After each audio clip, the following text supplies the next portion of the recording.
retreat is not surrender. We all make mistakes. The difference is, what do we learn from them? What do we change? The leader, typically entrepreneurs, focusing on the next shiny object. They've got this trail of destruction behind them. That's right. And maybe we've created the vision on our own and not with our team. We've got to communicate with clarity so people know what they're doing. And more importantly, they know what success looks like in your head. How do you see sport impacting business? Competitors are great because they push us, which is super, because what that does is it keeps our focus. There's going to be challenges, there's going to be things go wrong, there's going to be things arrive that we don't foresee. And it's in those moments where we're challenged as human beings that where we grow the most. When we're pushed right outside our comfort zone thinking, how on earth am I going to deal with this? If you look at the chokehold on any business, it's always the psychology of the leader. I think that whole process of how you can think differently Yeah. as a leader. How do you engage your teams to think differently? If we focus on all the reasons, all this shit that's going on, guess what? We feel shit. Yep. But at the same time, what's wrong is always there, but so is what's right. So let's focus on all the things that are going well. And you've got to force your brain to do that, because our brains are not designed to make us happy. They're designed to make us survive. So it's always looking for what's wrong, not what's right. Welcome, Paul. Great to be here. So, welcome back to the Business Insider Secrets podcast. Today, I've got an amazing guest. I can't wait to get the insights and the expertise, because for me, this is one of the key areas that most business owners fail on.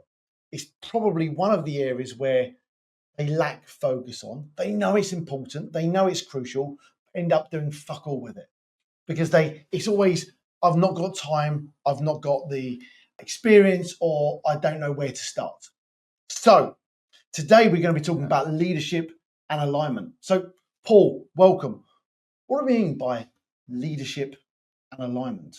It's a great question. And thinking about it, and if you think about it, it really underpins everything that we do.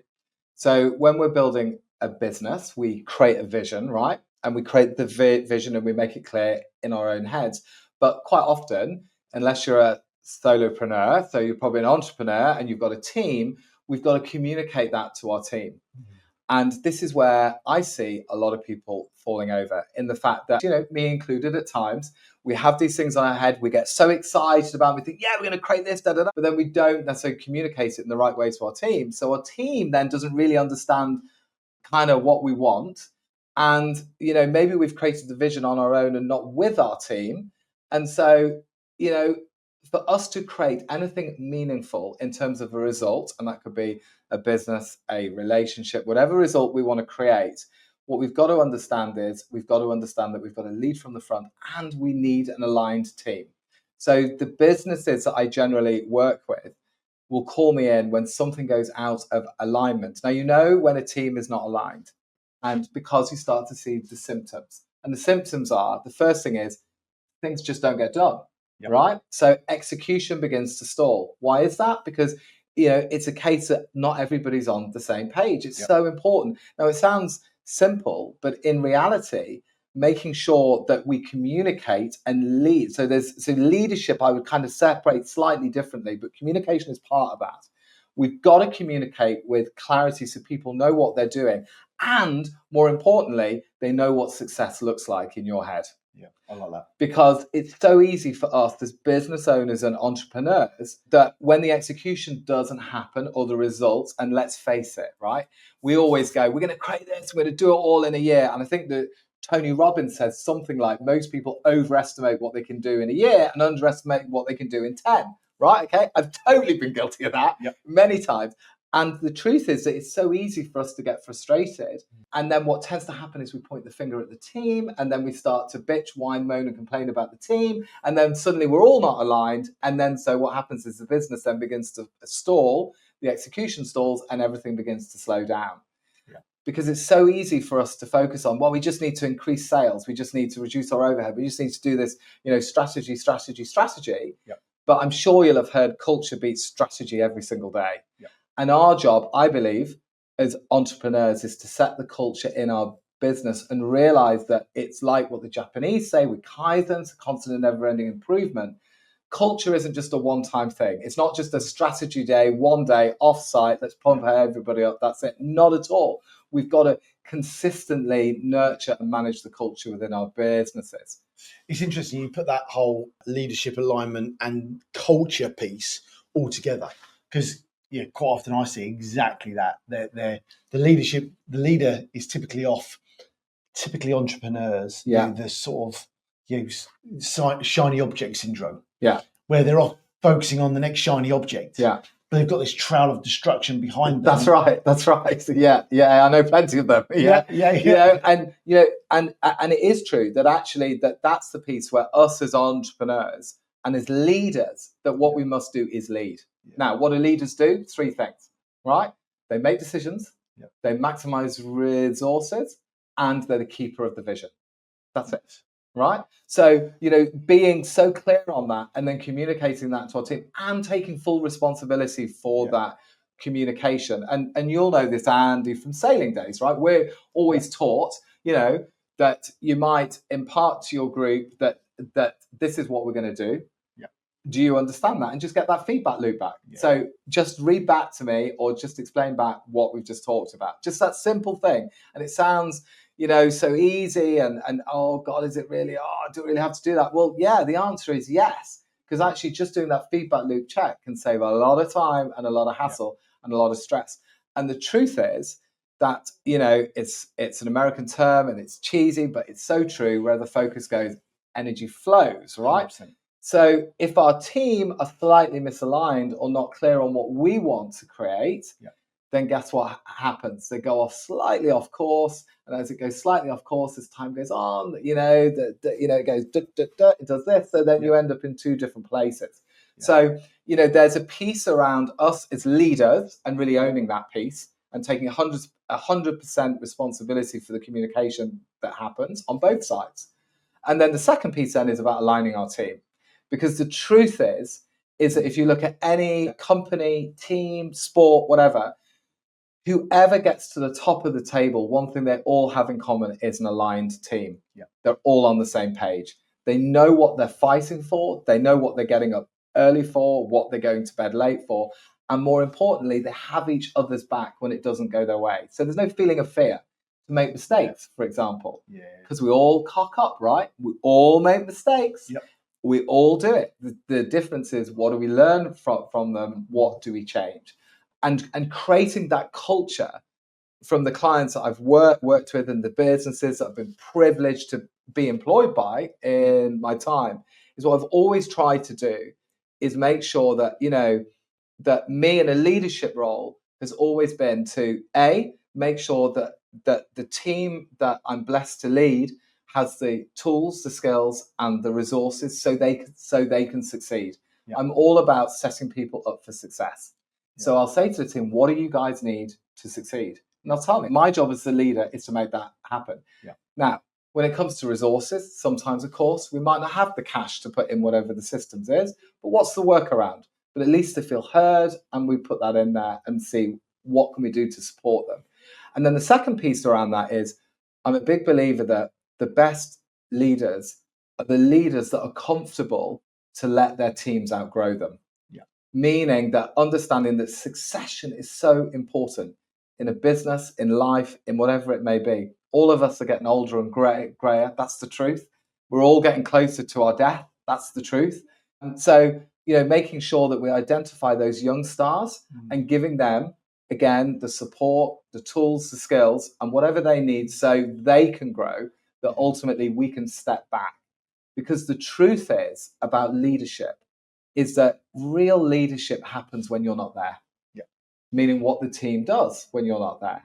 Because it's easy in the moment to be there and the autocratic leadership style is rule by fear, command and control. But the truth is what happens when you're not in the room? Do the team know what to do? What happens when, are they empowered to make that decision that they need to make? Or do they feel that they need to run everything by you? And that comes from an element of trust. Now, all of these are kind of soft skills and they kind of be wishy and washy and all of this, but it is actually one of the most important things because it underpins everything we're trying to do in a company, in a collection of people. And let's not forget, a business, if you cut it right to its core, it's a collection of human beings. And Yeah. we're not robots yet, you know? Yeah, So I think that's coming. yeah, well, it might be coming, but yeah, if Elon has his way, we'll all be like, well, this is what you do. But you know, but the point is, it is a collection of human beings, Yes. and therefore we need to look after them, we need to nurture them, we need to have their back, and we need to create that culture that for success. That alignment piece, I think, is the because the leadership is lead from the front or do this or whatever it happens to be. But the alignment piece of how do you align those? And it was interesting you talked about sailing there because obviously we both have a sailing background, right? And I think that the skills I learned from sailing, or specifically teaching and coaching sailing, are the skills that actually I take into the business world. Yeah. How do you see more generically from a sport perspective, how sport has a relationship with business and people and high performance athletes as well? I've worked a lot with high performance athletes. Sure. And the contrast of how they're driven to drive things forward. How do you see sport impacting business? Well, I think sport and business ultimately are the same thing, right? If you think about it, in sport, you have competition. In business, you have competition. Same thing, right? And actually, if you go back to where the word competition comes from, it means to conspire. It means that we push each other to do better and to push the limits. And that is, in a business sense, that is, I view our competitors they're really there to make us better. 100%. They are there to make us improve our game, because if we stand still in the business world, we know they're catching up, right? They're going to come knocking on the door. They're going to be biting the ankles, and they're going to be getting in there, and they're going to be watching us and innovating around us. So, from that sense, the competition thing is exactly aligned. Now, in sport, this is about getting the 100 meters time down. It's about winning the Olympic regatta. It might be whatever, but competitors are great because they push us, which is super, because what that does is it keeps our focus. Yes. The other piece around sport that really resonates in the business world is, a popular topic, but I think it's not really properly delved into, and that is the skill of resilience. Yeah. Because the truth is, in the business world, just as it is in the sporting world, it's not always going to go our way. There's going to be challenges, there's going to be things go wrong, there's going to be things arrive that we don't foresee. And it's in those moments where we're challenged as human beings where we grow the most. When we're pushed right outside our comfort zone, thinking, how on earth am I going to deal with this? How on earth am I going to sort this out? Whatever it may be. That those pieces, how we react in that moment is critical. And this is the bit of really understanding that, and I believe that one of probably the most important skill, any of us can learn to manage more than anything else is our emotional state. Meaning how we react in the moment. Because the truth is, we all have a responsibility around our emotional state, or said another way, we all have the ability to respond. And what's interesting is most people run on autopilot. And so what happens is when something comes into their experience, their brain in a moment just goes, this means this. And so they fly off the handle or they react. Some people, they go into a moment and they go calmer. That's what I learned from sailing. I learned when I was teaching couples to park a yacht. And as we all know, if you want to laugh, just go down to a marina on a Sunday afternoon, round about 4 o'clock, grab a beer, sit down and watch all the yachts coming in. And that alone in itself is a sport. You can see that relationship is going to survive. That one might not. That one's definitely over today. Maybe a couple more weekends. But you can see, but what I learned from teaching couples to sail and park their yacht was I said, listen, when it goes wrong, which it will, get caught in the tide or a wind or a gust of wind, whatever it may be, how you react in that moment is critical. Because, of course, what happens is if panic sets in and fear sets in, then they get throttle happy, right? Next thing, throttles all the way forward, then all the way back. And it's the difference between a hole in the side of another yacht or landing and being a bit embarrassed, right? Now, what was interesting was I only really distilled this down recently where I thought, oh God, what I learned was, and I learned that from teaching people, was actually when it goes wrong, get calmer. Rather than have the emotional pattern of go into panic, fear, rage, anger, whatever, go calmer.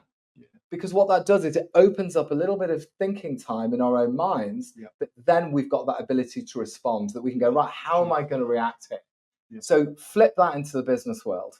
Let's say the deal didn't come off. Let's say your team have done something that's created you a mega issue.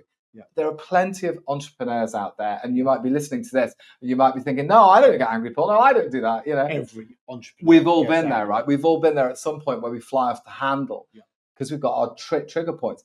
But the truth is, if we just learn to change that pattern of emotion to say, you know what, when it goes wrong with our team, and as the business gets bigger, of course our team are going to not do it how we would do it. And they're going to make mistakes. What we've got to do there is go calmer and go, right, okay, cool. How A, are we going to sort this out? And B, what do we learn so we don't end up here again? Well, that leads nicely into my thoughts of what do we see that business owners typically are doing wrong? So one, they're not staying calm in the situation. Yeah. So we've covered that one off. So I think every business owner I can think of, and I know a lot, we've all been guilty of flying off the handle at some point because something's triggered us. But if staying calm is one, what other, or not staying calm, should we say? Yeah. And that's where we want to get to. We want to be calm. What are the other mistakes people typically make when they are trying to lead or align a team? Yeah. What's the common things? So I think number one is to remember different strokes for different folks. Yeah. It's so easy for us to project our own psychology on our team. Yeah. Expecting our team to be like us. They're not like us. That's why they are on our team, right? So i.e. they aren't the entrepreneur, they aren't the business owner, they might not be comfortable with taking the mega risks that all entrepreneurs take at sometimes. We all have the entrepreneur's journey, which is up, down, sideways, forwards, up, down, back again. Oh, we've made it. Oh shit, no, we haven't. Oh, we're back again. We're back when oh, why is this happening? That's the entrepreneur's journey. Not everyone is built for that, right? Some people want certainty and confidence, these things. So, the typical thing is where I see the business owner, expecting their team to be like them, but they're not like them. And so what I always say in that piece is let's meet people where they are. That doesn't mean that they're lower down than us. It just means it means they've got a different skill set. And of course, when we're hiring, we want to hire for our weaknesses, right? So we want to think about, okay, well, where are we weak? Maybe it's process. Maybe it's, the financial side. Maybe it's the market. Whatever the discipline, the point is hire for our weaknesses, get that hiring process right. Hire great people and just get out of their way. Yeah. Well, that hiring piece is a lot of people, a lot of businesses I see, they hire based on gut. Yes. And the problem based on gut is you end up hiring people that are just like you. Yeah.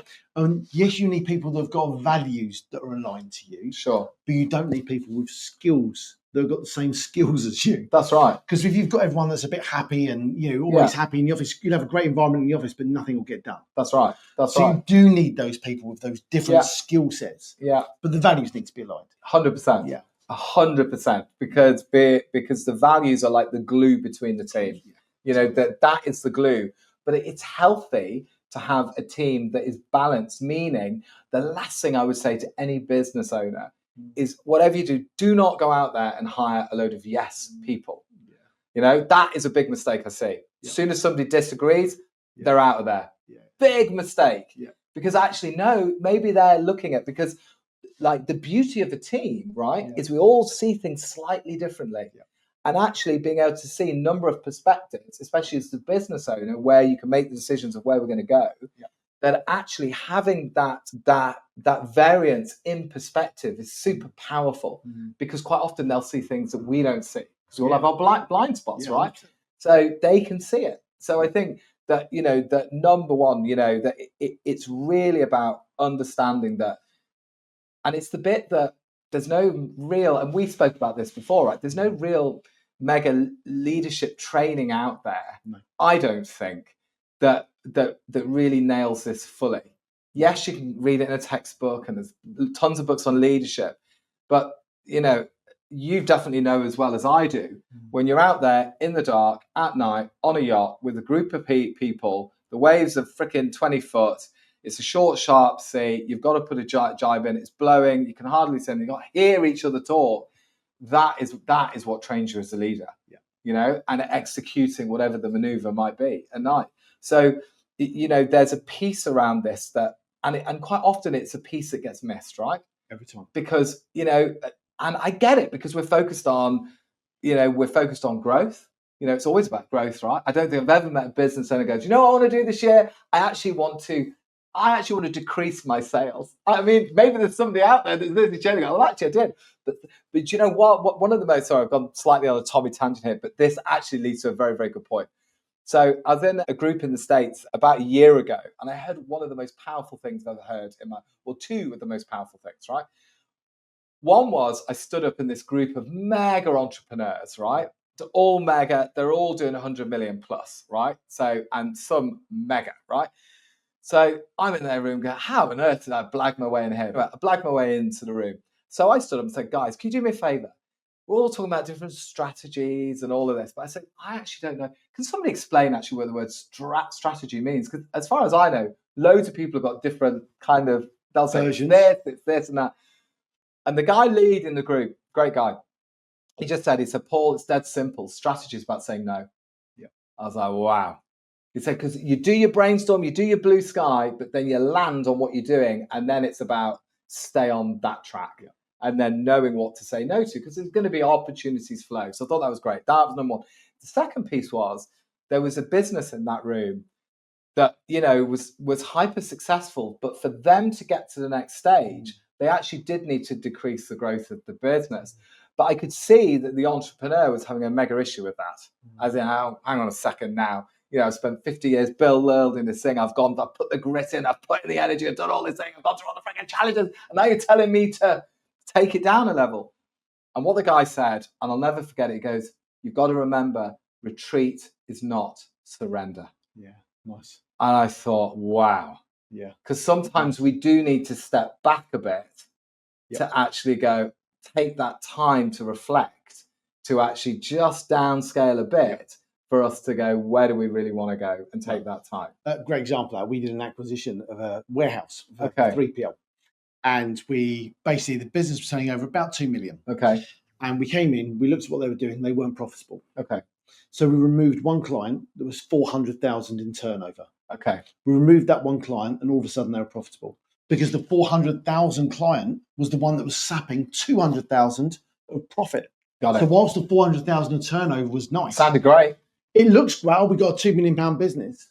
Actually, by reducing down to 1.6, they had 200,000 in profit. Yeah.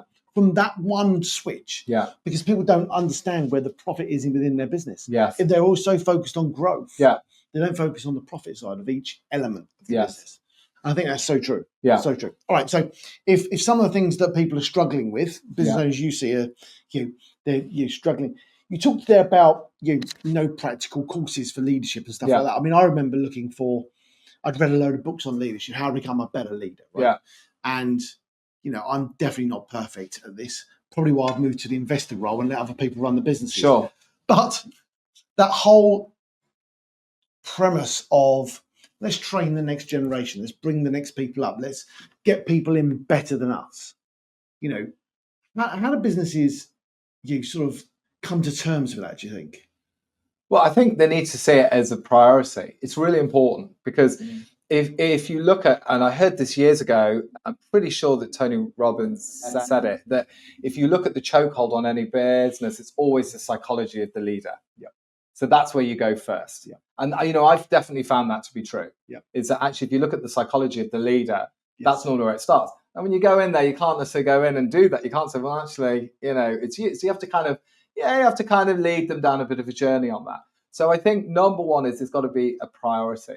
Yeah. The leadership training, not just for the leaders in the business, but also for them to be able to step up and lead. And leadership quite often is having a difficult conversation. Most people want to avoid conflict, but sometimes you actually have to.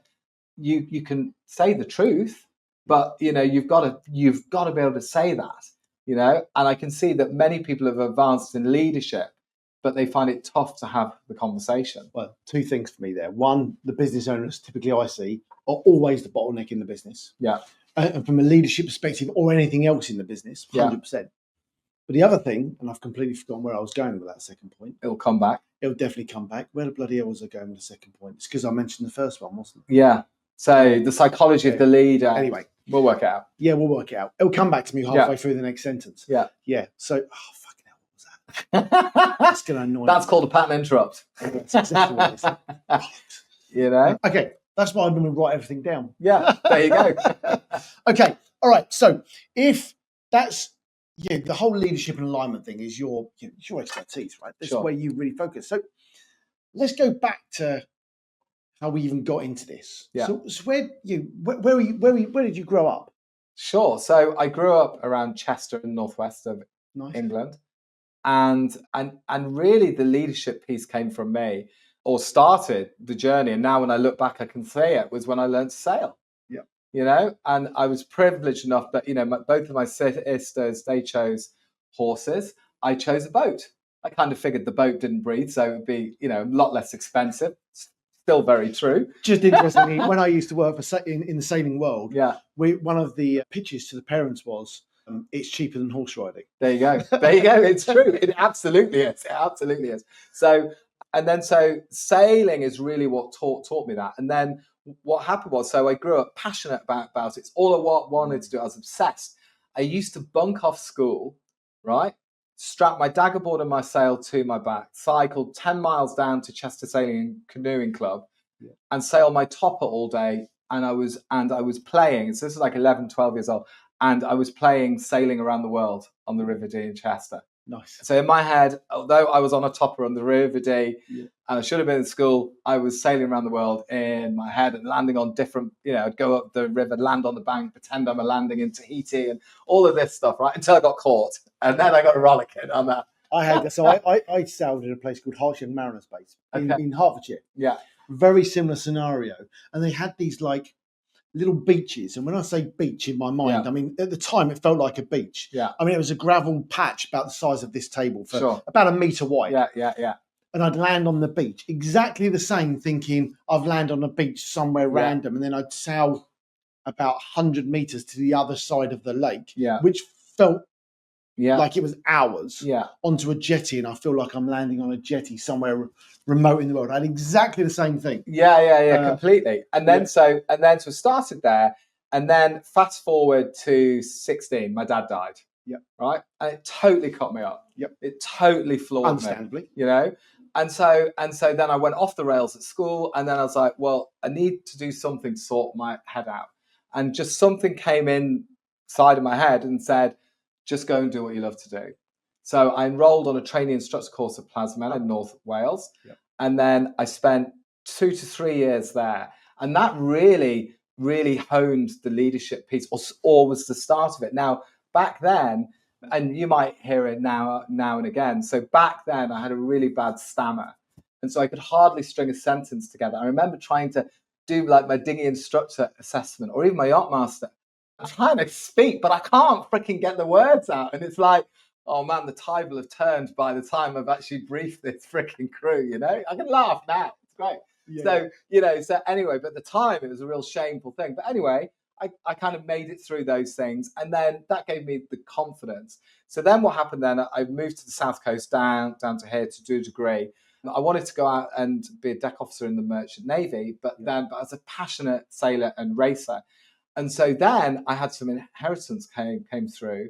And it was about the same time that Ellen MacArthur had done the Kingfisher campaign around the world. 2003, 4? Somewhere around there, right? So then maybe just before. And then so that just inspired me. It's like, I want to do the Vendée Globe. Yes. So how am I going to do that? I need to build a mini transat boat. And then so I took all of that cash and I blew it all on building this little mini transat boat, right? For anyone that doesn't understand what a mini transat, it's a 21 foot carbon flying machine. It's basically like a little Formula One car, but you sail it across the Atlantic on your own, right? Now, that project failed. I ran out of cash and all of these things, ended up having to sell the boat.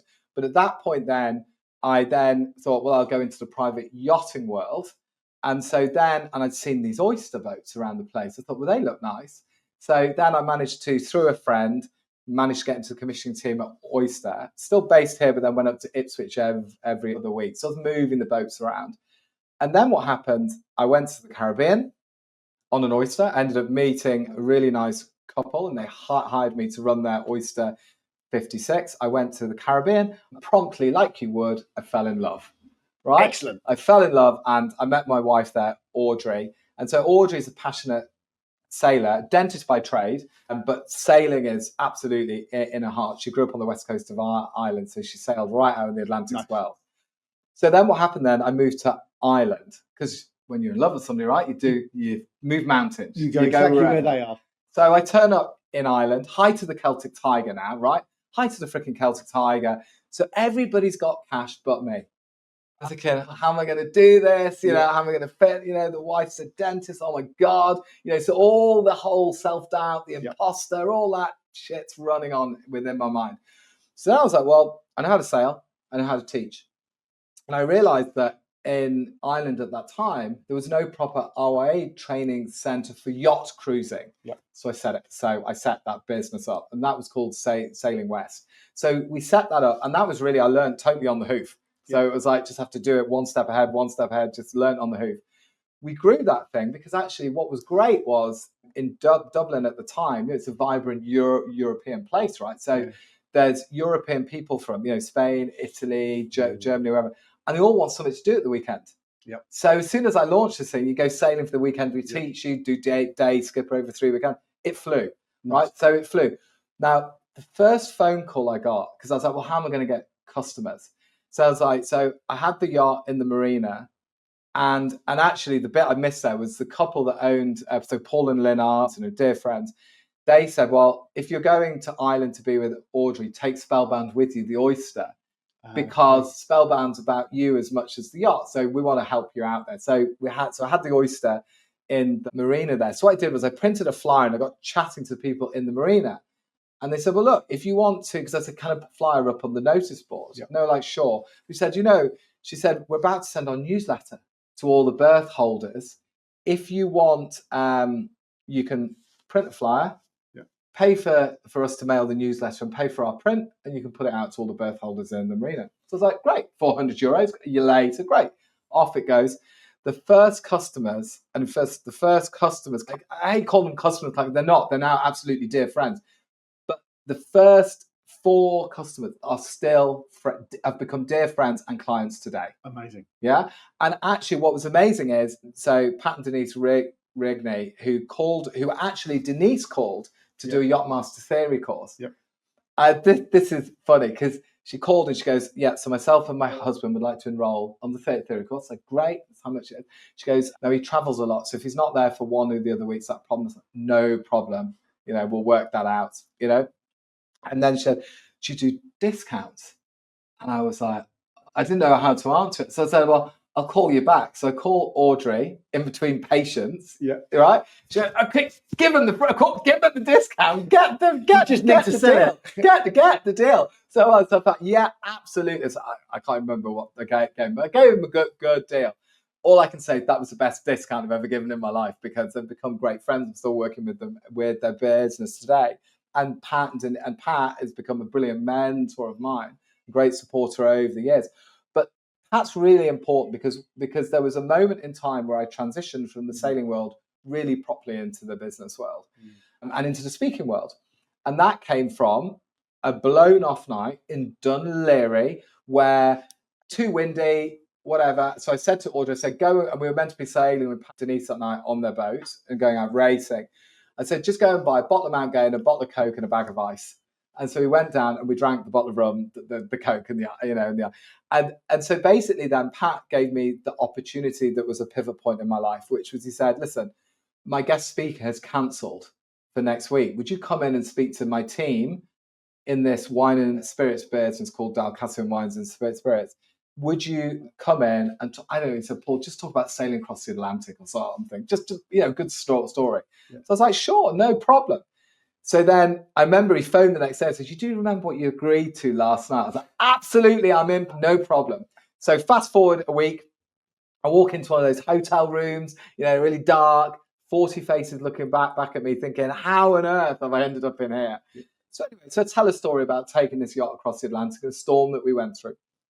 And then I realized halfway through this that And this was literally the day that the IMF had landed in 2008 in Ireland, because Ireland was bust. The global financial crisis had bitten, and the IMF had landed because the country was bust. Yeah. So everyone's freaking out. People were literally handing their keys back to the bank for their houses. Yeah. You know, it was that bad, right? So what was amazing was in that moment, suddenly, I don't know where it came from, but I said, you know what? This storm I went through is no different from the financial storm we're all going through now. 100%. We can't control the weather, but we can control the sales on our yacht, our company. We all might have different roles on board: a skipper, a navigator, a trimmer, marketing, sales, finance. But I said, but if we work together as a team, we can weather this storm and sail out of the other side. Yeah. And it totally worked, and it totally blew the room away. And Pat came up to me instantly after, because Paul, he said, I've seen loads of guest speakers. I had loads of them. He said, what you did in that moment was super special. He said, I've been wondering what your real path is. I know you got the sailing school, but you know what? I think this could be it. So I'm going to give you an opportunity now. Would you work with this sales team for the next year and get them through the storm?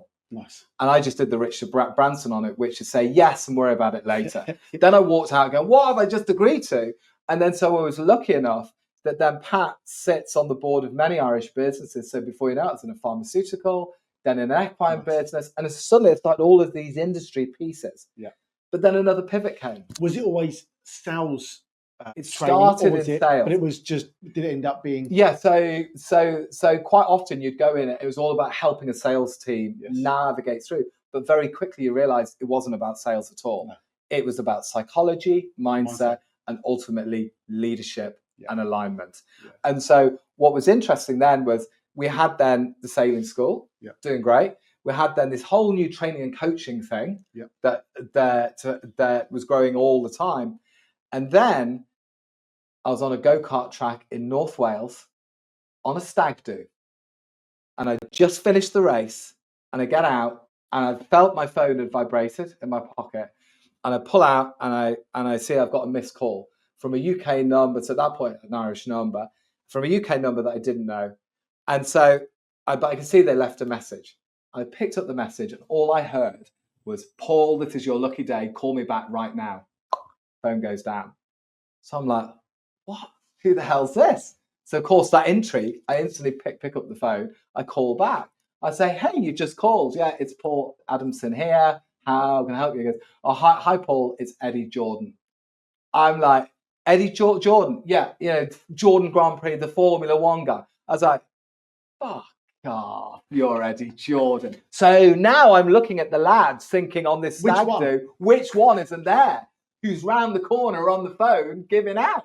So I'm like, no way, there's no way it's Eddie Jordan. Okay, and so we had this tip that I said, okay, so if you're Eddie Jordan, then where the hell are you now? Oh, you're on your Sunseeker, whatever, 100 down in Monaco with oh my, okay, well, Mr. Jordan, how can I help you? And he was listening. I'm building the first Oyster 885, and I've heard that you and Audrey are the right couple team to come on board and sail with us around the world in the first Oyster World Rally. What do you say? So of course you go, just give me a couple of minutes, Eddie. And down and just go, yeah, okay. So Eddie, if this is going to work, I said, listen, this sounds amazing. I said, if this is going to work, we've got to get on great.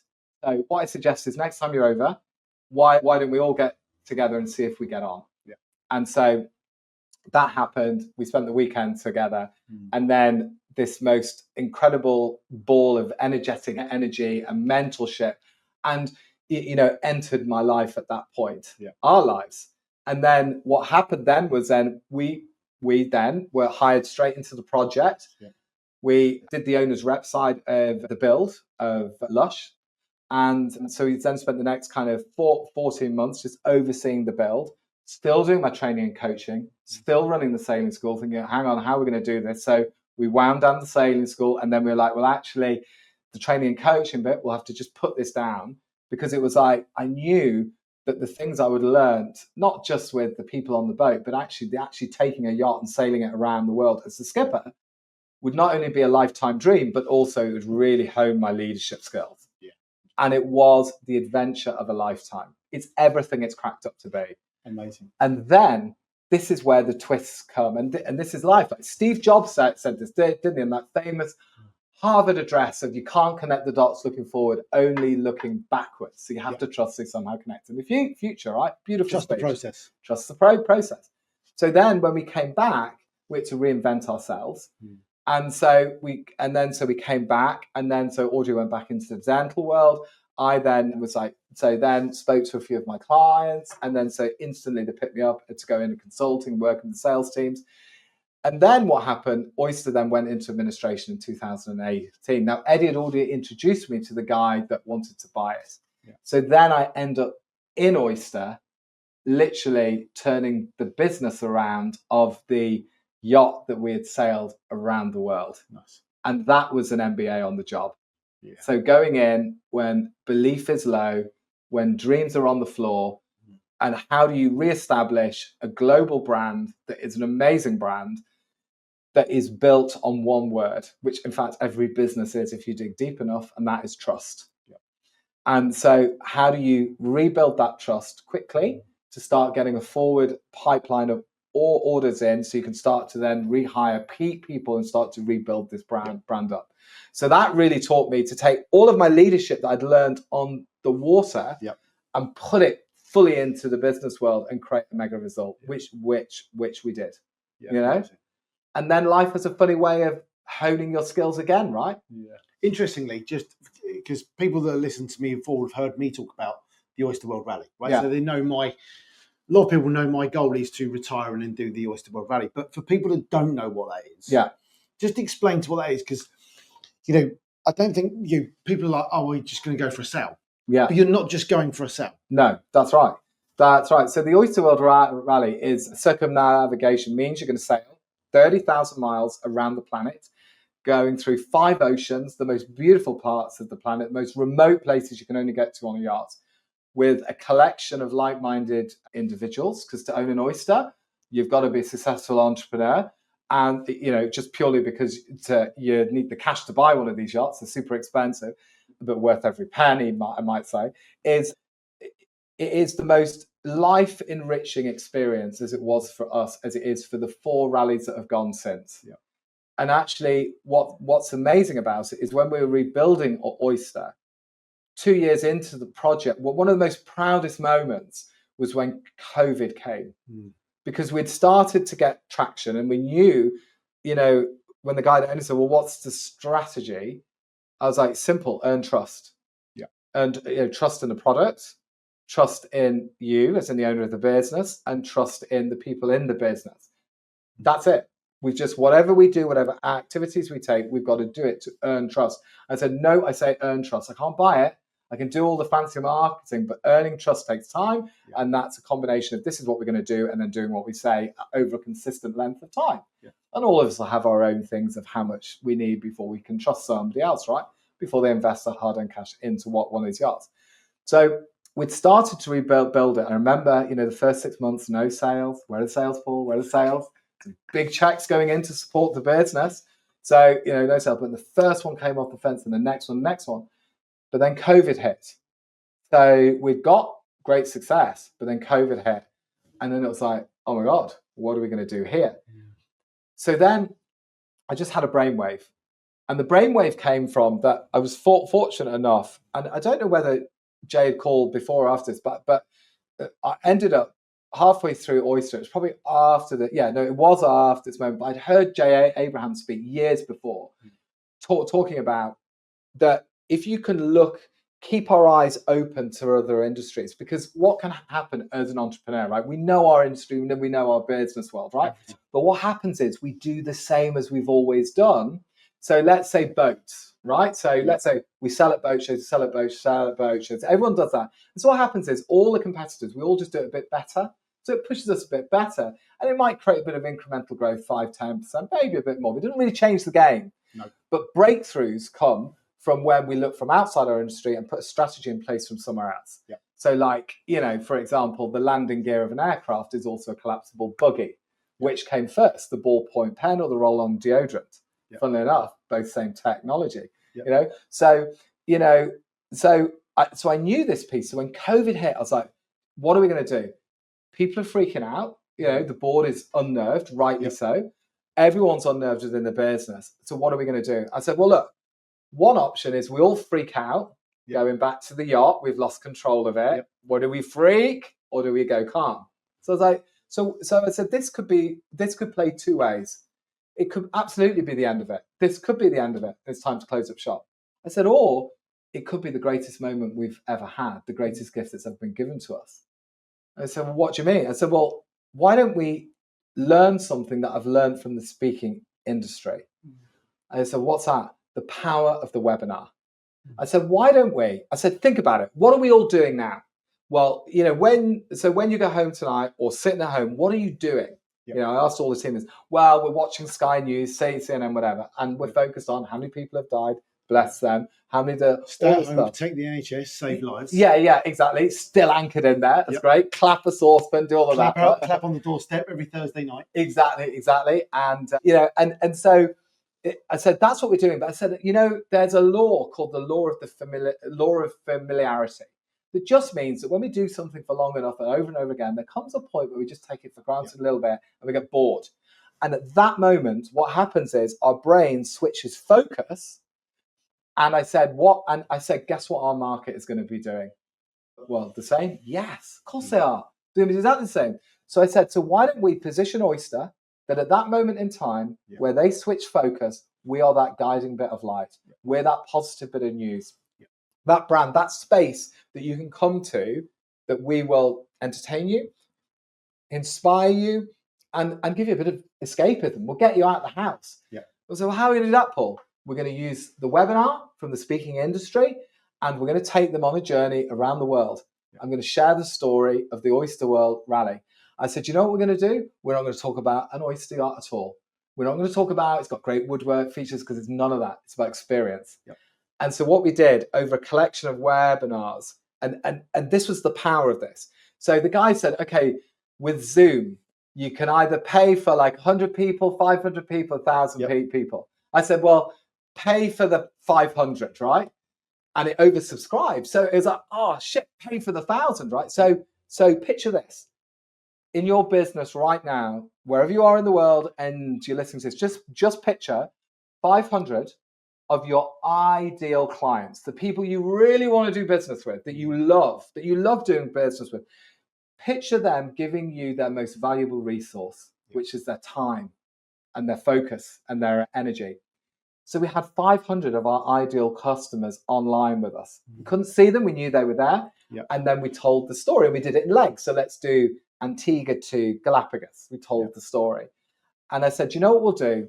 Halfway through that webinar, we're in business. So we understand that everything happens downstream from sales, as Daniel Precy would say. I said, let's just say, great news. We're going to run another Oyster World Rally. I can see there's 500 of you online here. We've only got 30 places. We've already got some application forms in. If there's something, if we've inspired you and it's something you're interested in, just click this link in the chat and click this link in the chat. And even before I got it out, I could see my email going like this. Fill in the form and then our team will reach out to you, right? Off those webinars alone, I think we sold about 18 oyster yachts. Wow. Right? Now, what did that do? It secured the business. It put another 2 years on the order book. I can't remember what the value is. It was mega. It was, 20 million or whatever it was, there'll be some perfection. Oh, it wasn't quite that, but it was a mega result. Oh, the average of 2 million a yacht is probably more than that. Yeah, exactly. So, but the point is, and the reason I share that with everybody on the pod here is that, that was just coming from a simple thing. What outside your industry could you put in place today that would absolutely change the game for you? And it did for us. I think that's the point, is looking outside the industry. Thinking what other people are doing. And don't think now you could do that on a webinar. Because a webinar during COVID was like, everyone was doing webinars during COVID. So it's what could you adapt to now? Yes, that's a webinar might still work for you. Yeah, sure. I'm seeing more virtual events than webinars. Exactly. I think that whole process of how you can think differently Yeah. as a leader. Yes, that's right. Coming back to the original point, Exactly. is how do you engage your teams to think differently? Yeah. Outside of the industry. And we all talk about experiential marketing, right? Yeah. So creating that experience, and that's what the Oyster World Rally is. It's an experience. It's like, if you're a sailor. So I was blessed because there was a moment in time where I remember in Tonga on Lush, this beautiful Oyster 885, that actually there was a moment that Eddie and Marie went home. We sent the other two crew home for a bit of time off.